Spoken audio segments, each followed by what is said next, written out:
C'est vrai que je suis allé, en quittant mon hôtel, j'avais un discours. Mais finalement, je ne l'ai pas délivré parce que je n'avais pas senti le besoin de le faire. Parce que j'ai vu les jeunes après les entraînements. L'entraîneur n'était pas dans le groupe, ce n'était que les joueurs, ensemble. Et chacun a pris la parole pour montrer son engagement et dire c'est pas le Kenya qui nous arrêtera.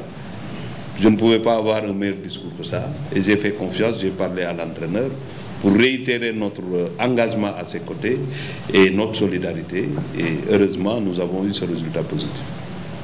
En tout cas, ce qu'il faut comprendre dans ce milieu professionnel, il faut d'abord cette solidarité qui a été exprimée par le président de la fédération, par moi-même, parce que nous avons l'habitude de partager ces moments de douleur, de difficultés avec les concernés.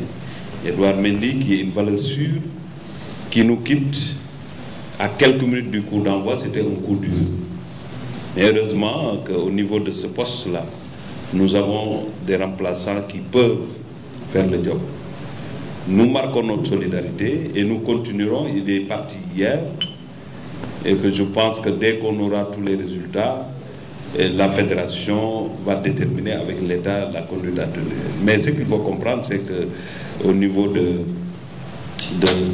la fédération, au niveau de l'État du Sénégal, nous sommes tout à fait solidaires avec lui et je sais qu'il regrette de ne pas pouvoir continuer parce qu'il était venu. C'était quelqu'un qui pouvait haranguer la défense, haranguer l'équipe nationale parce que c'est ça sa personnalité. Et Gomis qui est là aussi, nous avons assisté à de belles performances, il a assuré et nous espérons qu'il va continuer comme ça. Mais d'abord, c'est un sujet sur lequel je ne vais pas me pencher, d'ailleurs, du tout. Nous avons une belle organisation avec la fédération et nous continuerons à travailler. Un budget sert à quelque chose. Je vais vous dire tout simplement que quand il y a compétition internationale, il y a un budget qui est établi.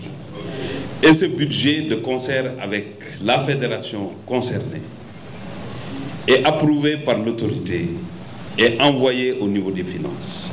C'est les finances qui ont le dernier mot, bien évidemment, avec le système sénégalais aujourd'hui, avec l'accord du chef de l'État. Mais avant de pouvoir dépenser ce budget, il faut lister l'ensemble des dépenses possibles envoyées au niveau des finances et on ne peut pas faire des dépenses qui sortent de cette liste-là. Donc, quand il y a un budget qui est monté et qu'il y ait, même s'il n'y avait pas de huitième de finale, avant de monter le budget, nous savions que cette fois-ci, il y aura une étape de huitième de finale, ce qui a été intégré.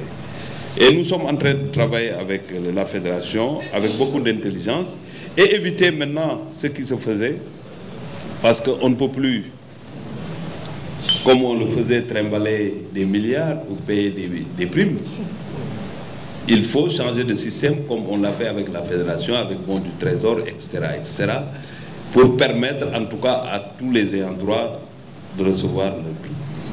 Ce qu'il faut dire aussi, c'est que, il faut le rappeler, tout budget de CAN est monté en fonction de l'équipe et des acteurs. Je l'ai dit l'autre jour, parce que les VIP, c'est les joueurs.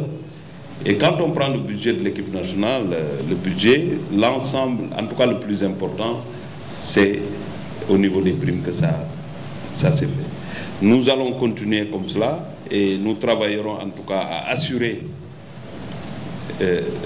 ce paiement de primes avec la fédération en toute intelligence et qu'il n'y ait pas de difficulté. C'est ça que je peux vous dire pour votre question, qui est une question qui ne pouvait pas manquer, parce que j'ai vu même quelque part, des fois on écrit que les primes ont été payées, etc., etc. Mais je pense que depuis 2015, ça se fait sans que ça ne soit un événement. Et nous continuerons à travailler pour que ça ne soit pas un événement, parce qu'en réalité, ça doit se faire, c'est tout à fait normal.